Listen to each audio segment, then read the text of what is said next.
Контра разузнавањето на колена, власта нема поим дали лицата кои ќе го работат тоа се безбедносно ризични. Во членот 67 од Законот за Агенција за национална безбедност стои дека при селекција кандидатите мора да поминат безбедносна проверка, односно полиграфско тестирање и тест за интегритет. Ова се клучни фактори за тајната служба, но ниту еден од кандидатите не бил подложен на тестирање. Премиерот Заев признава дека ова е слабост, но според него тестовите не смееле да бидат пречка за да почне агенцијата со екипирање. Државата нема капацитет, значи нема институција за интегритет да спроведе, нема во моментот квалификувани луѓе за да го поминат временскиот период определен за полиграфското тестирање, иако постои еден полиграф во државата, тоа мора со 3 екипи точно обучени во иднина, штом се обезбедат капацитети ќе го направат. Министерот за внатрешни работи Спасовски објави дека 50 на кандидати од вкупниот број пријавени биле елиминирани поради безбедносен ризик.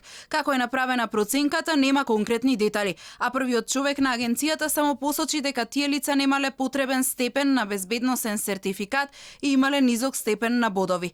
Според извори на Алфа, дел од овие луѓе се професионалци кои работеле во УБК и по 20 на години, а досега ниту една власт немала забелешки на нивната работа.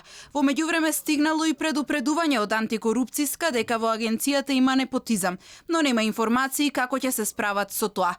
По сите проблеми со кои за неполн месец од формирањето се соочува агенцијата, се поставува прашањето: ќе одговара ли некој и кој ако се потврди дека законските норми се прекршени при селекцијата на кандидати?